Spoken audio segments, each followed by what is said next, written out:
لیکن وہ یہ سمجھتے ہیں کہ اگر پاکستان کو بھی چین کے ساتھ مکمل طور پر چھوڑ دیا تو شاید ہمارے لیے ٹھیک نہیں ہو، تو پاکستان کو وہ انگیج کر رہے ہیں۔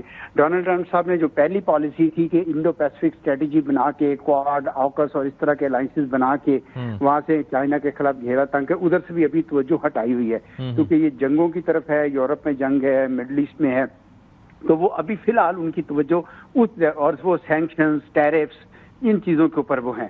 لیکن پاکستان کے حوالے سے کم از کم ابھی تک ان کو یہ امید ہے کہ پاکستان جو ہے وہ کھڑا ہے، ہمیشہ اخلاص کے ساتھ کام کرتا ہے، جس کے ساتھ بھی کرتا ہے۔ میں نہیں سمجھتا پاکستان ڈبل گیم کر رہا ہے، میں نہیں سمجھتا کہ ہمارے آرمی چیف نے یا ہمارے وزیر اعظم کوئی باہر کوئی اور بات کریں گے، اندر کوئی اور بات کریں گے، یہ لوگ ایسے ہی بدگمانی کرتے ہیں۔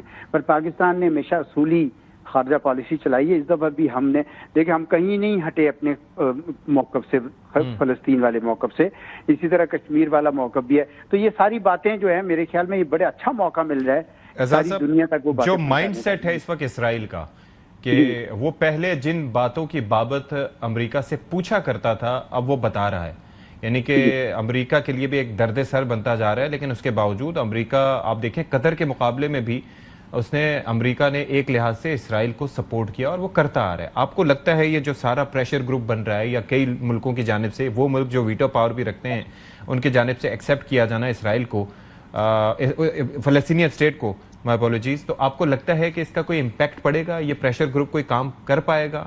دیکھیں اسرائیل کے اوپر پوری دنیا اکٹھی ہوئی آلموسٹ سوائے امریکہ کے کہ آپ دو ریاستی حل مانیں، لیکن ان کی جو پارٹی ہے لیکوڈ پارٹی نے آج تک نہیں مانا، 1978 سے ان کا ہے۔ لیکن امریکہ ہی ایک واحد ملک ہے جو ابھی تک اسرائیل کو ساری دنیا کے غم و غصے سے بچا رہا ہے۔ Thank you so much secretary خارجہ، سابق سیکرٹری خارجہ اعزاز احمد چودھری صاحب فار یور ٹائم۔ چلیں جی، اب ہمارے ساتھ موجود ہیں گورنر خیبر پختونخوا فیصل کریم کنڈی صاحب، بہت بہت شکریہ جی آپ کے وقت کے لیے۔ یہ جو معاملہ اس وقت سیلاب کے بعد کی سچویشن کیا، اس کے اوپر ہم دیکھ رہے ہیں کہ بیانات دونوں جانب سے آ رہے ہیں، پیپلز پارٹی کی جانب سے بھی اور مسلم لیگ نون کی جانب سے بھی اسٹیٹمنٹس آئے ہیں۔ تو مریم نواز صاحبہ جو کہ وزیر اعلیٰ پنجاب ہیں، ان کی جانب سے اسٹیٹمنٹ سامنے آیا، وہ ذرا دکھاتے ہیں آپ کو۔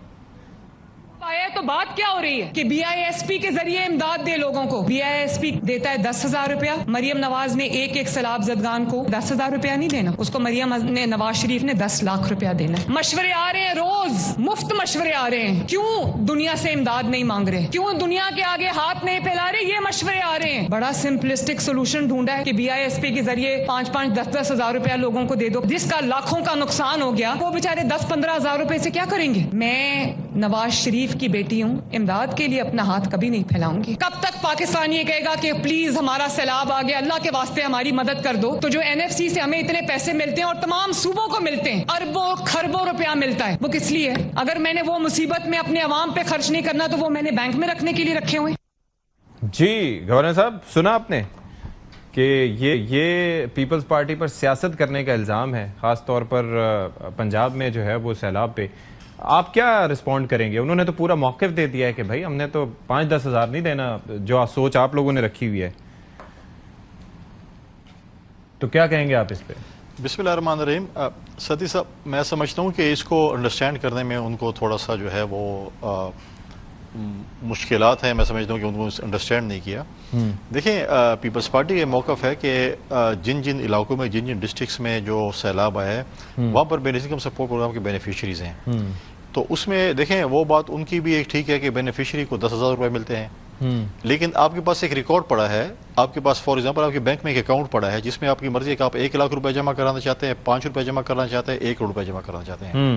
جب پچھلی حکومت تھی اور میاں شہباز شریف صاحب نے کہا کہ ہم رمضان کے مہینے، کیونکہ میں اس وقت اسپیشل اسسٹنٹ تھا اسی پاورٹی ایلیویشن کا، تو شہباز شریف صاحب نے کہا کہ ہم آٹا دینا چاہتے ہیں رمضان کے مہینے میں لوگوں کو، تو سندھ حکومت نے کہا کہ آپ جو آٹے کی جو اردو میں انہوں نے رکھا تھا کہ اتنے سکور کے، اگر بی ایس پی کا جو کارڈ ہولڈر ہے اس کو 32 سکور جس کا ہوتا ہے اس سے نیچے ہوتا ہے اس کو بی ایس پی کارڈ ملتا ہے، ٹھیک ہے، جس کا سکور 32 سے اوپر ہوتا ہے تو اس کو کارڈ نہیں ملتا ہے۔ فار ایگزامپل کہ 40 سکور والے کو جو ہے ہم جو 40 سکور والے کو جو ہم یہ آٹے فار ایگزامپل دے رہے ہیں، تو بی ایس پی نے وہ لسٹ نکالی کہ 40 سکور، کیونکہ ان کے پاس ایک وہ موجود تھا، سروے موجود تھی کہ اس ضلع میں اگر 1 لاکھ بینیفیشری ہے تو 40 سکور والے ہوں گے تو 1.5 لاکھ ہو جائیں گے، تو انہوں نے لسٹ پرووائڈ کر دی۔ تو جو سندھ حکومت تھی انہوں نے کیش ٹرانسفر کیا تھرو جیسے ہم کرتے ہیں موبائل یا مشین کے ذریعے. تو پنجاب میں اس وقت بھی کہا کہ نہیں ہم آٹے کا تھیلا خود تقسیم کریں گے. اور آپ نے دیکھا کہ اچھائی سے برائی نظر آئی کہ یہاں پر پولیس کا لاٹھی چارج ہو رہا ہے, یہاں پر مرد بے ہوش ہو گیا ہے, یہاں پر خاتون بے ہوش ہو گئی ہیں, یہاں پر یہ ہو گیا, یہاں پر مطلب ہے کہ وہ ٹرک پہ حملہ ہو گیا ہے, یہاں پر کپڑے پھاڑ دیے ہیں. تو وہ چیزیں جو ایکسپوز ابھی بھی اس رمضان میں بھی آپ دیکھیں کہ پرائم منسٹر نے ایک اسکیم شروع کی تھی اور اس میں بھی تھرو موبائل ایپ جو ہے بی ایس پی نے پیسے تقسیم کیے تھے. وہ تو دیکھیں بی ایس پی کا اکاؤنٹ ہے, اس میں یہ نہیں کہ آپ نے 10,000 شفٹ کر دیں. پھر آپ کو دیکھا جب پیٹرول میں سبسڈی دی تھی پچھلے 16 مہینے کی حکومت میں, تو 2,000 روپے جو پیٹرول کا ہم نے دیا تھا ایک اسپیسیفک لوگوں کو, وہ بھی اسی کے ذریعے تقسیم ہوا تھا بی ایس پی کارڈ کے ذریعے. تو ایک اکاؤنٹ ہے, اس پہ یہ نہیں کہ آپ 10,000 دیں گے. مریم نواز صاحبہ کو جو ہے اللہ توفیق دے, کوئی 10 لاکھ کی جگہ 1 کروڑ روپے دے دے, 2 کروڑ روپے دے دے, جتنے بھی دیں اچھی بات ہے. صوبائی حکومتوں کو سپورٹ کرنی چاہیے, چاہے وہ سندھ کی ہے, پنجاب کی ہے, خیبر پختونخوا کی ہے. فلڈ بینیفٹ ان کو جو ہے جو افیکٹڈ ایریا کو سپورٹ کرنا چاہیے. اور بڑی اچھی بات ہے اگر پنجاب حکومت کسی سے فنڈ نہیں مانگ رہی یا ہاتھ نہیں پھیلانا چاہتے تو میں سمجھتا ہوں کہ ہمارے لیے فخر. لیکن مجھے ایک بات بتائیے فیصل صاحب, اتنے خود کفیل ہیں, آپ کو کیا لگتا ہے کہ یہ پھر بیان بازی کیوں ہو رہی ہے؟ آپ نے بھی یہاں بیٹھ کے سمجھا دیا کہ یہ اس طریقے سے ہو سکتا ہے, تو کیا وجہ ہے کہ یہ بات پنجاب حکومت کی سمجھ میں نہیں آ پا رہی؟ اس کے پس پردہ کوئی تو دانش ہوگی یا کوئی تو سوچ ہوگی یا انڈرسٹینڈنگ نہیں ہے, آپ کو لگتا ہے کیا مسئلہ ہے؟ دیکھیں میں سمجھتا ہوں کہ میں نے سمجھا دیا ہے, شاید میں غلط ہوں یا ٹھیک ہوں, تو وہ بھی اپنا ایک فارمولہ بتا دیں کہ دیکھیں اس میں بہت بڑی سیاست ہوتی ہے, بہت بڑی پولیٹیکل وکٹمائزیشن ہوتی ہے. آپ آج بولیں گے جی پٹواریوں کو بولیں سروے کر کے آئیں, پٹواری کرتے ہیں نا یا لوکل گورنمنٹ کرتی ہے. جی جی, پٹواری جائے گا ایک چودھری کے پاس, ایک ملک کے پاس جائے گا, ایک ناظم کے پاس جائے گا, وہ بولیں گے خبردار یہ میرے. اور آپ کو پتہ ہے پنجاب میں کتنی پولیٹیکل وکٹمائزیشن ہوتی ہے, وہاں پر تو ایک تھانے دار اور ایک پٹواری کافی ہے پالیٹکس کرنے کے لیے, ٹھیک ہے. اب وہ بولے گا خبردار اس محلے میں نہیں جانا, یہ ہمارے مخالف ہیں, خبردار اس میں مت جانا, یہ ہمارے مخالف ہیں. ہاں, تو اس کا ایک میکینزم اگر ہے ان کے پاس, اگر ان کے پاس کوئی ایسا میکینزم ہے جس میں پولیٹیکل وکٹمائزیشن نہ ہو. اب بے نظیر کم سپورٹ پروگرام میں کوئی پولیٹیکل وکٹمائزیشن نہیں ہے, ہر کسی کی جیب میں بے نظیر کارڈ موجود ہے, چاہے وہ پیپلز پارٹی کا ہے, پی ایم ایل این کا ہے, پی ٹی آئی کا ہے, جے یو آئی کا ہے, جماعت اسلامی کا ہے. جو اس کارڈ کے فیور میں ہیں ان کی جیب میں بھی ہے, جو اس کے کارڈ کے خلاف بولتے ہیں ان کے ووٹروں کے پاس بھی ہے. ایک اور جو بینیفیشری ہے وہ سارے پیپلز پارٹی کا تو نہیں ہے نا, وہ ہر پولیٹیکل پارٹی کے اس میں. تو آپ یہ کہہ رہے ہیں کہ یہ جو پولیٹیکل وکٹمائزیشن ہے یہ انتظامیہ کی سطح پر ہے یا پھر یہ حکومت کی سطح پر؟ ایک تو یہ, دوسرا یہ ہے کہ یہ جو میں سوال کر ہمارے علاقوں میں جی میں یہ سوال کر رہا تھا کہ جیسے یہ بھی الزام لگایا جاتا ہے کہ جنوبی پنجاب پہ فوکس کم ہوتا ہے اور محض لاہور کے لیے جو فنڈ ہوتا ہے ثوابدیدی اس سے زیادہ خرچ کیے جاتے ہیں, تو ایک یہ بھی الزام ہے. آپ سمجھتے ہیں کہ ایسا ہوتا ہے؟ دیکھیں میں سمجھتا ہوں کہ الزام کی پالیٹکس نہیں ہونی چاہیے. اگر سیلاب ساؤتھ پنجاب میں سینٹرل پنجاب سے زیادہ ہے تو ان کا بھی حق بنتا ہے کہ وہ بھی آپ کے پنجاب کے شہری ہیں, ان کو بھی وہ چیز ہو. ان کی اگر فصلیں ہوئی ہیں, ان کے اگر مال مویشی ہوا ہے, مطلب ہے کہ جو ہے وہ بہہ گیا پانی میں, یا ان کی فصلیں گئی ہیں, ان کے گھر گئے ہیں. میں آپ کو مثال دیتا ہوں کہ آج بھی جو پچھلا سیلاب آیا تھا پچھلی ہمارے 2022 میں, آج بھی ہمارے علاقوں میں لوگوں نے ہمارے لوگ سروے ہوئی, آج تک ان لوگوں کو پیسے نہیں ملے. میں ابھی گیا تھا جب پرائم منسٹر صاحب نے جب ہمارے 20 لاکھ روپے ان فیملیز کو ہم دے رہے تھے جو کہ 10-12 لوگ فوت ہو چکے تھے, سیلاب میں نہیں تھے بلکہ وہ اس میں آندھی آئی تھی, طوفان آیا تھا, اس میں وہ تھے. تو وہاں پر لوگ میرے پاس ہے کہ آج تک ہمیں جو ہے وہ پچھلے فلڈ کے پیسے, ہمارے مکانات کے پیسے سروے ہو چکے نہیں ملے. تو یہ چیزیں ہوتی ہیں. پھر یہ ہم تو دیکھیں ہم فیلڈ پولیٹیشینز ہیں, ہمیں پتہ ہوتا ہے. وہ کہتے ہیں کہ جی یہ دیکھیں یہ اب فار ایگزامپل ہم یہاں پر اپوزیشن میں پی ٹی آئی کی حکومت ہے, اب فار ایگزامپل وہ ایک ڈسٹرکٹ میں جائیں گے, وہ پی ٹی آئی کا ایم پی اے, ایم این اے یا ان کا جو بھی دوست ہوگا وہ بولے گا ایسے ہوگا. پنجاب میں اگر for example P M L N کی حکومت ہے, یہ ایک نیچرل فیکٹ ہے. آپ جائیں گے فیلڈ میں, جب یہ سروے کریں گے آپ فیلڈ میں جائیں, اپنے آپ کے جو نمائندوں سے پوچھیں گے تو کوئی بھی نہیں کہہ سکتا کہ 100% ٹھیک ہوا ہے. بولیں گے ہمیں چھوڑ دیا, یہ چیز ہوئی ہے, وہ چیز ہوئی ہے. تو اس چیز کو ہم کہتے ہیں کہ اگر ایک ڈیٹا آپ کے پاس ایک ادارے کا موجود ہے, بے نظیر کم سپورٹ پروگرام بھلا پاکستان پیپلز پارٹی نے شروع کیا ہے, یہ پورے پاکستان کا پروگرام ہے, یہ صرف پیپلز پارٹی کا پروگرام نہیں ہے. میں سمجھتا ہوں کہ اس سے مستفید ہونا چاہیے. ہم یہ نہیں کہتے کہ وہ کوئی ایسا کوئی لوگوں نے پولیٹیسائز کرنے کی کوشش کی. پچھلی پی ٹی آئی کی حکومت نے اس کو کہا کہ نہیں یہ آپ بے نظیر کارڈ نہ بولیں, آپ اس کو احساس پروگرام بولیں, آپ یہ بولیں, آپ وہ بولیں. تو اس چیز کو دیکھیں کہ چیز اگر اچھی ہو رہی ہے, اگر ایک چیز بی آئی ایس پی اچھی چیز ہے تو اس کو فالو کریں. ٹھیک ہے, اگر سندھ کا ماڈل ہیلتھ کا اچھا ہے تو اس کو فالو کریں, پنجاب کا ایجوکیشن اچھا ہے اس کو فالو کریں گے, کے پی کوئی اچھا پروجیکٹ ہوگا اس کو فالو کرنا چاہیے. اب ذرا تھوڑا بات کر لیتے ہیں آپ کے صوبے سے متعلق. اس وقت گورنر صاحب انسرجنسی جو ہے وہ کافی بڑھتی چلی جا رہی ہے, مختلف اس کے عوامل ہیں, اس کے اندر لوکل سپورٹ بھی ہے, فیسیلیٹیٹرز بھی موجود ہیں, اور پھر یہ ہے کہ افغانستان کا ایک ایلیمنٹ بھی ہے اپنی سائڈ پہ کہ وہ اپنے پاس سے آنے والوں کو نہیں روک رہا. چیک پوسٹیں پاکستان کی سائڈ میں, باجوڑ کی سچویشن آپ کے علم میں, تو کیا اس کے اوپر کیا حکمت عملی صوبائی حکومت کی آپ کو دکھائی دیتی ہے, اور کیا آپ کو لگتا ہے کہ وفاقی حکومت اور صوبائی حکومت اس وقت سنک میں ہے؟ دیکھیں پہلی بات تو ہے کہ میں سمجھتا ہوں کہ جو ہمارے انٹیلیجنس بیس یہاں پہ آپریشن ہو رہے ہیں جو کہ ضروری بھی ہیں, ہمارے ملیٹنٹس یہاں پر دیکھیں پچھلی حکومت جو تھی پی ٹی آئی کی وہ لے کر یہ آئے, انہوں نے بات کی اور کہا کہ ہتھیار نہیں اٹھائیں گے, آج انہیں ہتھیار اٹھا لیے. یہ وہ ملیٹنٹس ہیں جو کہ 2008 سے 13 تک ہمارے ہتھیاروں سمیت آ کے بسے تھے, وہ لوگ ہوا اسی جو حکومت آئی. سوری, میں نے کہا ہتھیاروں سمیت ہی آ کے وہ لوگ بسائے گئے تھے, ایسا ہی تھا؟ نہیں, میں بتا رہا ہوں کہ وہ جب ہم نے آپریشن کیا تھا کوئی گرفتار ہو چکے تھے, جیلوں میں تھے, کوئی مر گئے تھے, کوئی بارڈر کراس کر کے چلے گئے تھے, واپس ان کو آباد کیا کہ یہ ہتھیار نہیں اٹھائیں گے. اب انہوں نے ہتھیار اٹھا لیے ہیں. ٹھیک ہے, اب انہوں نے ہتھیار اٹھا لیے ہیں, اب وہ ایک کام کر رہے ہیں. افغانستان سے بھی دیکھیں ملیٹنٹس آ رہے ہیں, ہم نے کئی بار افغانستان سے بات کی, 3 دفعہ ہمارے 3-4 دفعہ ڈپٹی پرائم منسٹر صاحب وہاں پر گئے, 1 دفعہ انٹیریئر منسٹر صاحب گئے. ان کو ہمیشہ سائڈ لائن پہ بھی انٹرنیشنل کانفرنس میں کہا گیا کہ آپ جو ہے اپنی سرزمین پاکستان کے خلاف استعمال نہ ہونے دیں تاکہ یہاں پر دہشت گردی نہ ہو, لیکن اس پہ بھی کوئی ایسا ایکشن نہیں ہو رہا. دیکھیں جب ہم نے اس سے پھر مذاکرات کی بات بھی کی, ہم نے جرگے بھیجے کہ آپ ان لوگوں کو یہاں سے نکالیں. دیکھیں ہم نے انڈیا کے ساتھ مقابلہ کیا, 4 دن میں ہم نے انڈیا کو سبق سکھایا اور کوئی شکست تھی. ود ان دی کنٹری آپ اپنے ملک کے اندر جو آپریشن کرتے ہیں تو اس میں جو ہے کولیٹرل ڈیمیج میں آپ کے شہری بھی شہید ہوتے ہیں. اگر یہ جگہ پہ آپ خدا نخواستہ کر رہے ہیں کہ ملیٹنٹس ہیں, وہاں پر آپ کو ڈیفرینشیٹ کرنا بہت مشکل ہوتا ہے کہ یہ لوکل ہیں, یہ فورنرز ہیں, یہ دہشت گرد ہے. خاص طور پر اگر آپ نے گھروں میں پناہ لے رکھی ہے, یہ بھی ایک مسئلہ ہے کہ اگر ہیومن شیلڈز کے طور پر یوز کر رہے ہوں, یہ بھی ایک مسئلہ ہے. بڑا ضروری ہوتا ہے, گھروں میں پناہ لے لیتی ہے, ان دیہاتوں میں پناہ لے لیتی ہے. ہم آج بھی کہتے ہیں کہ جہاں پر حالات خراب ہیں, میرے اپنے ضلع میں خراب ہیں, بنو میں دیکھیں, لکی میں دیکھیں, کوہاٹ میں دیکھیں, آپ دیر میں دیکھیں کیا ہو رہا تھا, سیٹلڈ ایریا میں اس میں فارمر فاٹا میں جو مرج سے اس میں دیکھیں. تو انٹیلیجنس بیس آپریشن میں سمجھتا ہوں کہ اس کے ذریعے, لیکن دیکھیں ہماری صوبائی حکومت کو, ہمارے chief executive of the province کو, سی ایم صاحب کو آنا چاہیے صوبائی اسمبلی میں ایک پالیسی اسٹیٹمنٹ تو دینا. آدھی اس کی پارٹی کہتی ہے ہم آپریشن کے خلاف ہیں, آدھی کہتے ہیں نہیں ہم انٹیلیجنس بیس آپریشن کے حق میں ہیں, ہم فوج کے ساتھ کھڑے ہیں, آدھی پیرس کہتے ہیں کہ نہیں آپریشن نہیں ہونے چاہیے. ان کا بانی چیئرمین ٹویٹ کرتا ہے کہ ہم وزیر اللہ آپریشن کے خلاف کھڑا ہو جائے, آپریشن نہ کرے. جب تک provincial federal government stake holders ایک پیج پہ نہیں ہوں گے مشکلات ہوں گی. آپریشن تو پھر بھی ہم انٹیلیجنس بیس کر لیں گے, لیکن مشکلات ہوں گی.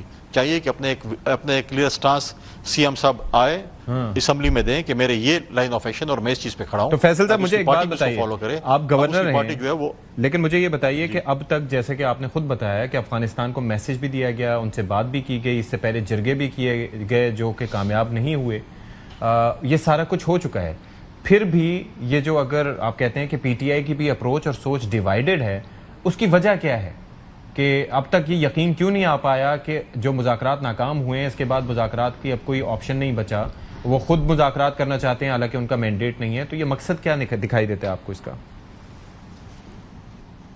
دیکھیں جو سرکاری پی ٹی آئی ہے جو کہ حکومت میں بیٹھے ہیں اور مزے لے رہے ہوں, کہتے ہیں کہ ہم آپریشن انٹیلیجنس بیس آپریشن کے حق میں بھی ہیں اور نہیں بھی ہیں. جو مزے لوٹ رہے ہیں وہ کہتے ہیں بس ٹھیک ہے جو بھی یہ چیزیں. جو اپوزیشن میں بیٹھے ہیں, جو اسلام آباد میں بیٹھے ہیں, جو اپوزیشن کر رہے ہیں وہ کہہ رہے ہیں نہیں آپ انٹیلیجنس بیس آپریشن کے ہم خلاف ہیں, یہ ہے وہ ہے, ایسی نہیں ہو چاہیے. لہٰذا میں سمجھتا ہوں کہ ایک پالیسی آنی چاہیے ہمارے صوبے میں. اس وقت اب نعمان کی صورتحال میں آپ دیکھیں روز فوج کے نوجوان شہید ہو رہے ہیں, پولیس کے نوجوان شہید ہو رہے ہیں, سرکاری ملازمین کو اغوا برائے تاوان کے ذریعے مطلب اٹھا لیا جاتا ہے, وہ ہے. اور آپ کی یہاں پر حکومت ہے, تو وہ لوگ جو ہے کیونکہ انہوں نے پچھلے حکومت میں ان لوگوں کو یہاں پر بسایا تھا, اب یہ نہیں سمجھتے کہ ہم ان کے لیے کیا کریں. جب وہ باہر آتے ہیں, باہر بات کرتے ہیں, لوگوں میں جاتے ہیں, اور جب وہ دیکھتے ہیں کہ سینٹیمنٹ ہے کہ یہ آپریشن نہیں ہونا چاہیے انٹیلیجنس بیس, کہتے ہیں ہم آپ کے ساتھ ہیں. اور جب دیکھتے ہیں حالات دیکھتے ہیں روزانہ کی بیس پہ ہم فوج کی شہادت دے رہی ہے، ایف سی شہادت دے رہی ہے، پولیس شہادت دے رہی ہے، تو اس پہ بھی کہتا ہے کہ نہیں ہم آپ کے ساتھ ہیں. لہٰذا میں سمجھتا ہوں کہ کلیئر پالیسی اس وقت ہوگی جب صوبائی اسمبلی میں سی ایم کھڑا ہوگا اور وہ بولے گا کہ میری حکومت کی یہ پالیسی ہے اور آپ کو فالو کرنا پڑے گا. اور اس کے بعد جو مخالفت کرے، لیکن میں سمجھتا ہوں کہ اس کی پالیسی جو ہے آنی چاہیے کہ آیا وہ ریاست کے ساتھ ہے، انٹیلیجنس بیس آپریشن کو سپورٹ کر رہا ہے، اس صوبے کے میں امن چاہتا ہے کہ نہیں چاہتا ہے. یا پھر ایک اور چیز، یہ جو ابھی آپ نے کہا کہ اسمبلی میں ہے، لیکن لگتا یہ ہے کہ اسمبلی سے پہلے جلسہ ہونے جا رہا ہے 27 ستمبر کو، تو آپ کی اس بارے میں رائے کیا ہے کہ وہاں پر کیا اس کا کامیاب ہوگا جلسہ جو ہونے جا رہا ہے؟ سرکاری جلسہ ہمیشہ کامیاب ہوتا ہے. پشاور میں کر رہے ہیں، ان کی اپنی حکومت ہے، ڈی سی اور ہمارے ریونیو ڈپارٹمنٹ لگے ہوئے ہیں، گاڑیاں جو ہے وہ کرائے پہ لے رہے ہیں اور بھیجیں گے، ان لوگوں کو خوراک بھی دیں گے، ساتھ ٹفن باکس بھی دیں گے کہ آپ جائیں اور جلسے میں جو ہے نا وہ پشاور گھوم پھر کر آ جائیں. تو اس میں تو یہ تو کوئی اسپانسرڈ جلسہ آپ کہہ رہے ہیں؟ 100% اسپانسرڈ ہے. اب آپ وہ دیکھیں کہ وہ اسپانسرڈ جلسہ ہے. اب بات یہ ہے کہ وہ آئیں گے، جلسے کس لیے کر رہے ہیں کہ ہمارے جو ہے وہ بانی چیئرمین کو چھوڑا جائے، جلسوں سے چھوٹیں گے، احتجاج سے چھوٹیں گے. ٹھیک، انہوں نے جانے عدالت میں، ان کا فیصلہ عدالت نے کیا ہے، سڑکوں میں نہیں ہوا، نہ چوراہوں پہ ہوا ہے، نہ چوک پہ ہوا ہے. کرنے کر لیں، سرکاری وسائل استعمال کریں گے وہ کر لیں، لیکن اپنا لائن آف ایکشن تو بتا دیں کہ ان کا لائن آف ایکشن کیا ہے، اس صوبے کے امن کے لیے کیا کرنا چاہتے ہیں، یا صوبے کی بربادی ہو چکی ہے، تو ان چیزوں پہ دیں. اور جلسے میں سمجھتا ہوں کہ یہ بھی بیان دیں گے کہ جو اس صوبے میں جس طریقے سے روزانہ کے بیس پہ اسکینڈلز آ رہے ہیں کرپشن کے، اس بھی بتائیں گے کہ مدینہ کی ریاست میں جو چور اور ڈاکو تھے اس کو کیا سزا ملتی تھی. تو شاید وہ اپنے وزراء کو بھی یا وزیر اعلیٰ جس میں شامل ہوں اس چور اور اس کرپشن میں، تو ان کو بھی سزا متعین کریں کہ ان کو یہ سزا ہونی چاہیے. ٹھیک ہے، بہت شکریہ آپ کا گورنر خیبر پختونخوا کریم کنڈی صاحب فار یور ٹائم. ایک بریک لیتے ہیں جی، بریک کے بعد حاضر ہوں گے. بریک کے بعد پروگرام میں ایک بار پھر سے آپ سب کا خیر مقدم، اور اب ہمیں جوائن کرنے رکن قومی اسمبلی شیر افضل خان مروت صاحب. بہت شکریہ شیر افضل مروت صاحب. یہ ذرا بتائیے، جلسہ ہونے جا رہا ہے 27 ستمبر کو، کیا ارادے ہیں آپ کے؟ بس 5 اگست کی طرح یہ بھی کامیاب ہونے کے امکانات رکھتا ہے. یعنی کہ وہ تو نہیں ہوا تھا کامیاب 5 اگست میں اور آج کی تاریخ میں کیا ایسی کمپین ہوئی، کیا ایسا تغیر ہوا، تبدیلیاں ہوئی کہ 5 اگست کا تو کامیاب نہیں ہو سکا، ماں سوائے اس کے کہ یہ ساللی علی امین خان کی ذمہ داری میں دی گئی ہے، اور وہ بے شک اپنے تئیں جو مکمل زور لگا رہا ہے، لیکن ان سب کا فوکس ہے پی ٹی آئی کا ورکر. پی ٹی آئی کا ورکر جو ہیں وہ تو زیادہ آ جائیں تو 50,000 آ جائیں، اگر بہت زیادہ محنت کر لی تو 1 لاکھ آ جائیں، لیکن 1 لاکھ لوگ اگر بالفرض آ بھی جاتے ہیں تو کیا یہ کامیاب جلسہ ہوگا جب حکومت آپ کی ہو؟ حکومت آپ کی ہو، کیونکہ گورنر صاحب تھے وہ کہہ رہے تھے کہ جی حکومت ڈی سی بھی لگے ہوئے ہیں، سارے لگے ہوئے ہیں، اور M P H M N S کی فرائض اور ڈیوٹیاں لگی ہیں. پھر پی ٹی آئی خود جو ہے بہت بڑا وجود رکھتی ہے کے پی میں، ظاہر ہے.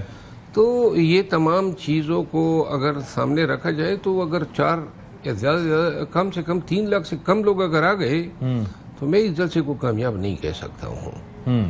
اور مجھے یہ نظر آ رہا ہے، دیکھیں انہوں نے سب کچھ کر دیا، ماں سوائے علی امین خان کی کسی نے ویڈیو ہی نہیں بنائی ہے، موٹیویشن ہے ہی نہیں ہے. عام پاکستانی کو کہا ہی نہیں گیا ہے کہ آپ کا آنا کیوں ضروری ہے. مجھے یہ بتائیے کہ اس سے پہلے 5 اگست اور پھر 14 اگست والے جو ایونٹس ہوئے تھے، آپ نے اس وقت کہا تھا کہ میں ملک سے باہر ہوں، ایسا ہی تھا؟ ابھی تو آپ ملک میں ہیں، آپ جائیں گے؟ مجھے نہ کسی نے دعوت دی ہے اور نہ میں بن بلائے جانا پسند کرتا ہوں.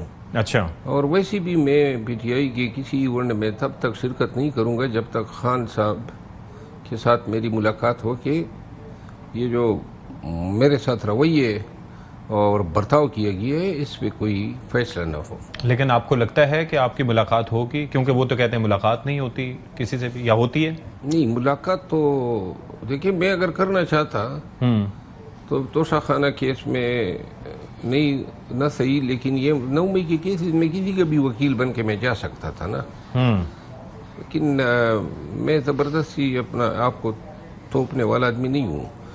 دیکھیں مجھے نکالے جانے کے بعد پارٹی بتدریج کمزور ہوئی ہے، اور اب تو احتجاج کی بات ہی ختم ہو گئی ہے، احتجاج کا بیان ہی یہی چھوڑ دیا ہے. اور اگر آپ دیکھیں صحیح معنوں میں تو پارٹی روبہ زوال ہے، اور یہ زوال بڑی تیزی سے جاری ہیں، باوجود اس کے کہ خان اپنے یہ پاکستان کی 76 سالہ تاریخ میں سب سے مقبول ترین لیڈر ہیں، این اسی وقت پارٹی جو مقبول ترین پارٹی اپنے غلط فیصلوں کی وجہ سے زوال پذیر ہو چکی ہیں، پارلیمان میں ہماری تعداد گھٹ گئی ہے، ہمارے تمام فیصلے نہیں تو آپ کہہ رہے ہیں کہ غلط فیصلے، پارٹی اپنے غلط فیصلے، لیکن he is the boss, he is the one calling the shots, ایسا ٹھیک ہے نہیں؟ نا، وہ ٹھیک ہے، لیکن دیکھیں یہ جو شارٹس وہ کال کر رہے ہیں اس کے لیے فیڈ بیک کوئی لوگ دیتے ہیں نا. اگر آپ دیکھیں گزشتہ فروری سے یعنی اس سال کی فروری سے لے کر آج تک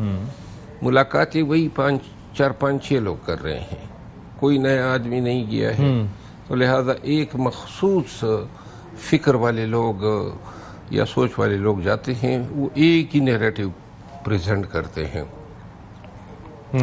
وہ جو چاہتے ہیں وہی اسی نقطہ نظر سے پیش کر دیا جاتا ہے اور نتیجتاً وہی فیصلے صادر ہو جاتے ہیں. اس میں آپ خان کو دوشی نہیں ٹھہرا سکتے. اچھا، 2 چیزیں ہیں، ایک تو یہ ہے کہ ان سے ملنے کا اختیار تو بانی کا ہے، اور ایک شخص جو کہ پاکستان کا وزیر اعظم رہا ہو اور مطلب یہ کہ ظاہر ہے کہ بڑا ایکسپوجر دیکھا ہو، تو ان کو مردم شناسی تو ہونی چاہیے. دیکھیے یہ سوال مردم شناسی کا تو نہیں بنتا ہے، کیونکہ مردم شناسی کا جو ہنر ہے یہ ایک مت ہے. اچھا، یہ ایک مت ہے، اور آپ گھر میں آپ کے سامنے پلا بڑا بیٹا یا بہن یا بھائی، اس کو بھی آپ شناخت نہیں کر پاتے ہیں. وقت کسی کے چہرے سے کیا کیا نقابیں اتارتا ہے یہ سخت حالات بتاتے ہیں.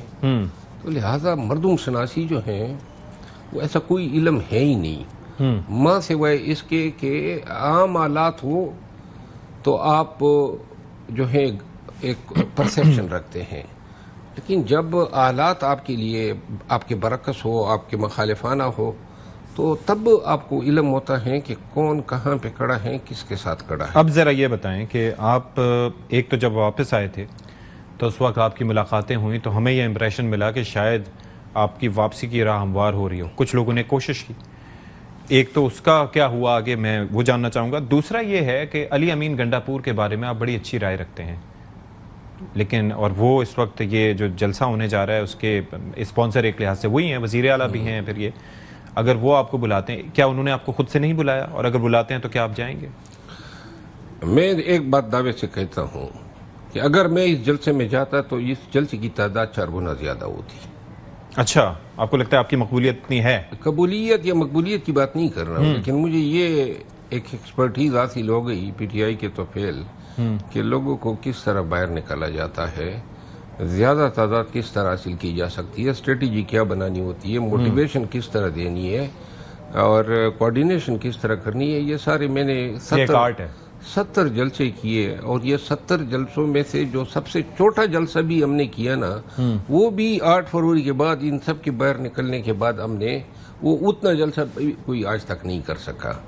اور تو مجھے ذرا یہ بتائیں کہ 5 اگست کو اس سے پہلے آپ کی ہم سے بات ہوئی، جب آپ امریکہ میں تھے تب بھی بات ہوئی، آپ نے یہ کہا تھا کہ یہ جو سٹرکچر ہے تنظیمی لحاظ سے وہ بڑا ناقص ہے، کافی ایسے ہوتے ہیں جہاں پر لوگ نہیں ہیں، یہ وہ لوگ ہیں جو لوگوں کو موٹیویٹ کرتے ہیں. پھر سینٹ الیکشنز ہوئے، اس میں جس طریقے سے ورکرز کو نظر انداز کر کے ٹکٹ دیے گئے، وہ بھی ایک، اور 6-3 کا یا اس طریقے کا جو 6-5 کا فارمولہ آیا اس نے بھی بڑا نقصان پہنچایا.